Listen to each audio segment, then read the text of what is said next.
Salut à tous, c'est l'arithmétique. J'espère que vous allez bien. On va parler de cette situation avec Serhou Guirassy lors du match de Dortmund contre la Juventus. Excellent match, 4-4, et ça a été un match vraiment incroyable. On s'est focalisé sur le mauvais match, je pense, voilà, parce que nous étions tous sur le match du Real Madrid ou d'autres matchs. Or, il y avait ce match exceptionnel entre la Juventus et Dortmund. Malheureusement, lors de ce match-là, il y a cette situation assez polémique. Il y a ce penalty qui est passé au Guirassy à cet instant-là. Il y a Dortmund qui mène 3-2, si je ne me trompe pas. 3-2. Donc, ils vont pour le quatrième but et il y a ce penalty qui est provoqué par Serhou Guirassy. Et normalement, lui qui est le buteur de l'équipe aurait aimé le tirer. Cependant, apparemment, c'est Benzema qui prend le ballon et il y a eu cette échange autour du ballon et tout. Et finalement, c'est Benzema qui prend le penalty, il tire et inscrit le 4-2 pour Dortmund. Voilà, donc ce qui en a découlé d'une polémique autour du fait que Serhou Guirassy n'est pas respecté dans le club. Celui qui est considéré comme le buteur attitré de Dortmund, normalement, ce devait être lui le tireur de penalty et tout.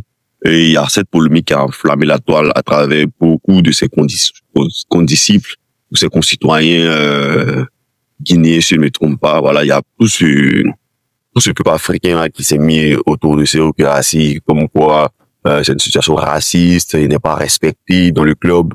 Serhou qui est considéré comme le meilleur joueur du Dortmund ou le joueur avec la plus grosse valeur marchande ou le plus performance de l'équipe n'est pas respecté et tout. Donc cette flopée là sur la toile qui on peut donner raison comme ne pas donner raison, parce que lorsque on regarde, on analyse bien la situation, parce qu'ici on va pas rentrer dans l'émotionnel, on va partir dans le pragmatisme en fait. Voilà. Lorsqu'on analyse bien la situation, lorsqu'il y a le penalty, Benzema vient récupérer le ballon directement. Je pense que c'est pas fait de façon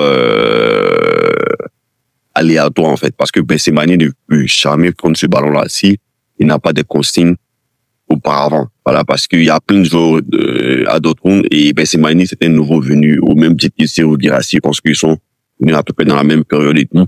Donc il y a des joueurs qui sont beaucoup plus anciens mais qui ne sont pas approchés du ballon. Si Benzema le fait, c'est que au préalable il y a des consignes qui sont données. Et lorsque il y a cette petite dispute autour du ballon entre Serhou Guirassy et Benzema, il y a Benzema qui se tourne vers le coach et demande au coach qu'est-ce que je fais. Et le coach lui dit take the ball, c'est-à-dire qu'il prend le ballon. C'est-à-dire qu'il continue l'action, tire le penalty, puisque c'est à toi de décider. Donc Benzema s'exécute. Ça veut dire que, comme je l'ai dit tantôt au préalable, c'est Benzema qui est désigné comme le tireur attitré de l'équipe. Beaucoup se mettent en tête que le buteur de l'équipe doit être forcément le tireur de l'équipe, que ce soit les penaltys, les coups francs. Non, c'est pas le cas. Dans le football professionnel, tout est décidé au préalable, et on fait les entraînements et tout, on voit qui est le meilleur dans tel domaine ou qui a des meilleurs ratios dans tel domaine et tel domaine. Donc voilà, c'est pas parce que Serhou Guirassy était le meilleur buteur de la Ligue des Champions dernière et tout, et forcément il doit prendre les penaltys parce que c'était un penalty décisif que Benzema a transformé et tout. Voilà, donc peut-être ce rôle doit être transformé aussi et tout, mais il faudrait respecter les consignes du coach, parce que si Serhou Guirassy a été aussi performant l'année dernière, c'est parce que le coach a mis un système autour de lui qui lui permet de toujours de mieux mettre en avant ses capacités et tout. Voilà. Et aujourd'hui, je pense que la situation là n'aurait jamais dû avoir lieu si Serhou Guirassy avait respecté les consignes, parce qu'au-delà de tout, un club professionnel, on doit respecter les consignes. Peu importe ce que tu apportes au club. On voit ce qui se passe au Real Madrid où Vinicius a apporté toute Ligue des Champions au Real Madrid. Mais cependant, c'est Kylian Mbappé qui prend les penaltys. Donc, il y a des choses qu'il faut respecter. Il faut pas tomber dans l'émotionnel ou s'imposer roi d'une couronne qui n'existe même pas. Voilà. Donc, c'est un club en développement et tout, même si ils font partie du top 15 des meilleurs clubs du monde. Mais voilà, Serhou Guirassy, il y a tout un plan de jeu qui est fait autour de lui qui lui permet de pouvoir mettre en avant ses capacités et tout. Faudrait pas qu'il se mette ses coéquipiers à dos, son coach à dos. Voilà. Aujourd'hui, Serhou Guirassy fait un joueur qui mérite un club bien mieux loti que Dortmund et tout, mais c'est Dortmund qui lui a fait confiance et tout. Voilà, parce que la réalité est qu'aujourd'hui, Serhou Guirassy, chaque mercato n'est pas le joueur le plus demandé sur le marché. Voilà. Si tu ne parles là du racisme ou bien du non mise en valeur et tout, là, je te comprends. Mais si tu dis que Dortmund ne le respecte pas, non, je suis pas d'accord, parce qu'on a vu l'attitude du Dortmund envers Sébastien Haller qui avait cette maladie à gérer tout. Ils ont été très, très conciliants.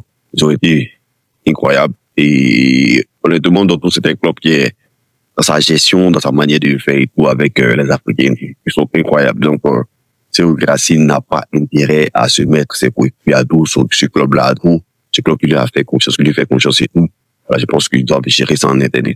Voilà, aujourd'hui, le gros problème des Africains n'est pas, Dortmund n'est pas un club. Je pense que c'est la fédération de football africain, la CAF. Je pense que la CAF ne fait rien pour protéger les Africains, les joueurs africains qui sont dans les clubs européens et tout. Voilà, ils n'y prennent jamais parti, ne disent rien, même pas s'exprimer sur certaines situations et tout. Parce qu'aujourd'hui, nous avons Adebola Lookman qui est bloqué à l'Atalanta et c'est Drogba, si je ne me trompe pas, si c'est pas une fake news, hein, que j'ai vu un peu, Drogba essaie de voir un peu les instants du football pour pouvoir débloquer la situation de Lookman et tout. Mais c'est aberrant de voir que la fédération du football africain ne fait rien pour essayer de mettre au firmament les joueurs, les mettre à l'avant et tout. Adebola Lookman qui est le ballon d'or africain, qui est bloqué dans un club, même pas, on peut dire, le Barça ou le Real Madrid, qui est bloqué à l'Atalanta de Bergame et personne n'en parle, en fait.